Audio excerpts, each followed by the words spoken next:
Good day, everybody, and welcome to another edition of the Military and Foreign Affairs Network. I am your host, the voice of reason. Today, we are entering day 161 of the ongoing war between the Russian Federation and Ukraine. And today, the Biden administration has announced another equipment and funds transfer to the Ukrainian state. We're looking at another $500 million of military aid being supplied to the Ukrainian state.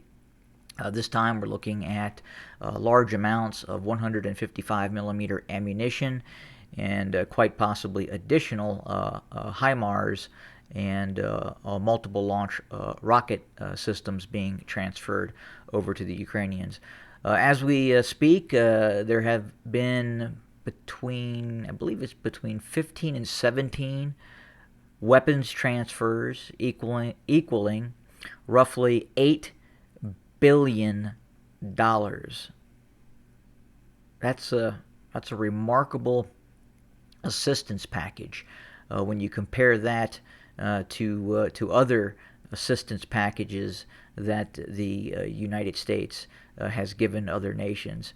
The $8 billion is for all intensive purposes the defense budgets of many nation states. So again, large amounts of weaponry are continuing to be deployed to Ukraine by the United States and Western partners, and that does not include obviously equipment and weapon systems coming from other Western nations. The biggest suppliers right now, besides the United States, obviously, are the United Kingdom, and falling behind those is obviously Germany, Poland, and other states as well.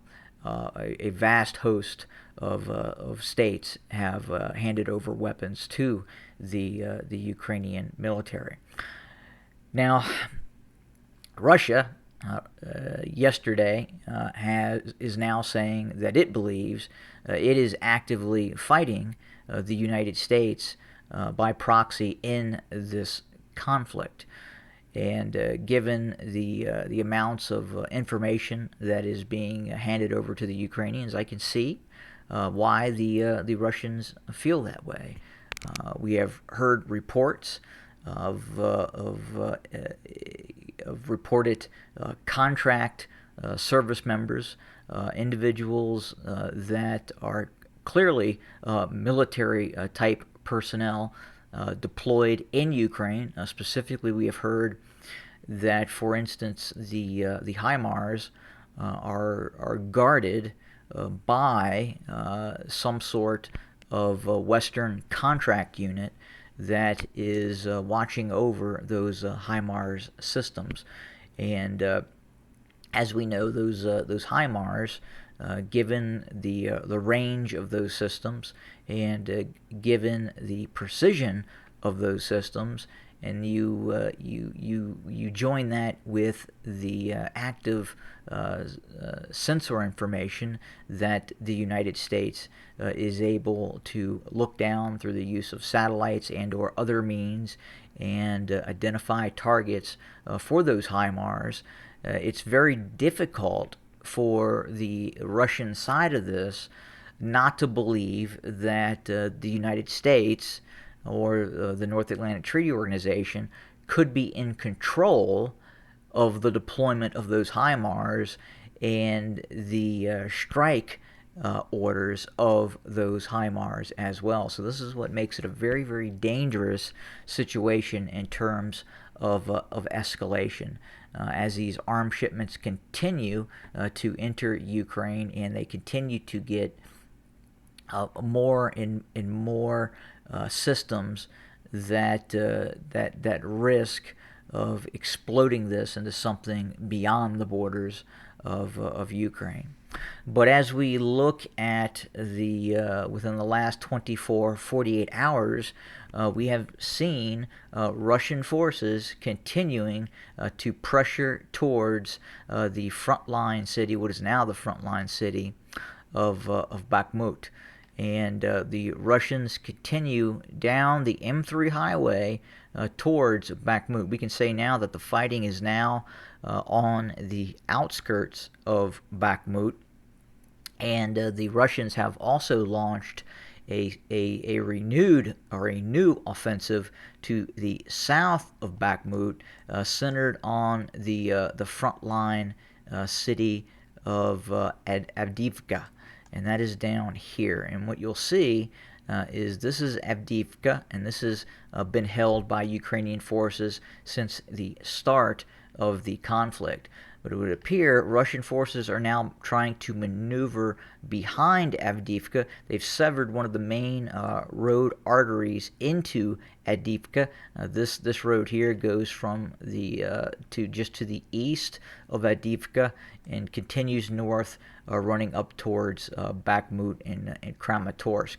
And then obviously up here there is a road junction, and but more importantly, again, Russian forces appear to be at least trying to get behind Avdiivka in order to cut it off from possible further supplies by the Ukrainian military. And if we kind of back out here a little bit and we see what has happened within the last few days, you can see exactly what the Russians are trying to do in this area. So they are definitely now pressing an offensive operation from Donetsk and northeast of Donetsk to encircle Avdiivka and then directly attack Avdiivka from the south, thus attempting to encircle the town and city. And then I would assume that once that has been achieved, they're again probably going to start driving up this main highway in order to pressure towards Kramatorsk, and then have the ability to encircle and get behind Bakhmut as well from this direction. If we focus on operations near Bakhmut, which again is right here, we'll kind of back off and you, the viewer, can see what has happened over the last few days. You can see, without a doubt, Bakhmut is a main target for the ongoing Russian operation. And we're going to go forward, and there it is. It's not rapid advances, but this continued, really monotonous drive towards the west, towards ultimately what is the Russian prize at this point, which is indeed Bakhmut.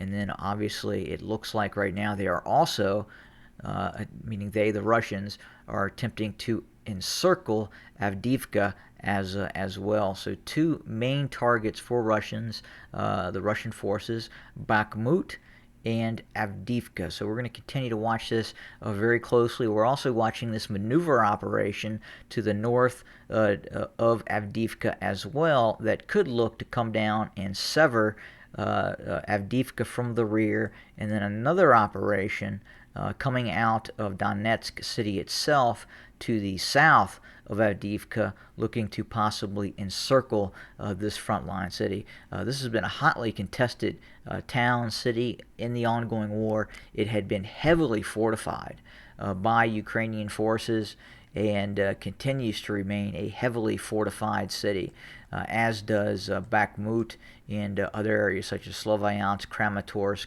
Seversk, and other areas east of Kramatorsk and Sloviansk as well. But those are the main territorial changes that we have seen within the ongoing operation as Russia continues this intense bombardment and ground operation in the east. At the same time, it would appear that the Ukrainian offensive in the western footprint, the western bank on the Kherson side of the Dnieper River, has been stalled for Ukrainian forces. Again, this reported offensive has been going on for some time now by Ukrainian forces, and we're just not seeing, and I'm going back all the way to the 25th, and again, just not a lot of movement in terms of what has happened there. So that means the Russians have fairly established a defensive perimeter around this area that it holds. Yes, it continues to get hit by HIMARS and those precision strike weapon systems that the West has provided.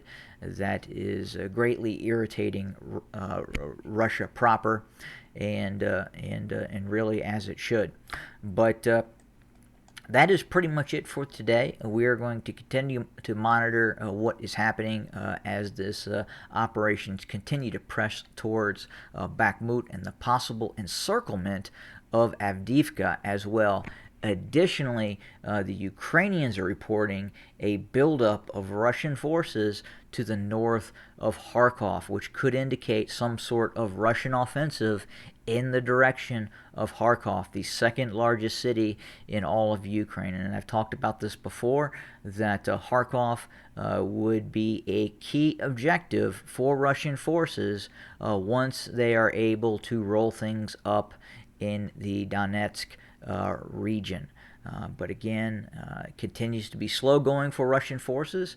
However, with that being said, they continue to pound Ukrainian forces with that heavy artillery that is in wide use, up to and over 800 to 1,000 tubes of Russian artillery have been massed in this area and are pummeling Ukrainian forces as we speak. And we anticipate that will continue for some time as we have discussed Russian strategy in this ongoing operation, which looks to limit Russian ground forces casualties that they sustained, or like the likes of they sustained early in the conflict, and they're trying to prevent additional losses that occurred, what occurred in the early part of the conflict. So that is why we are seeing this sort of Russian strategy continue.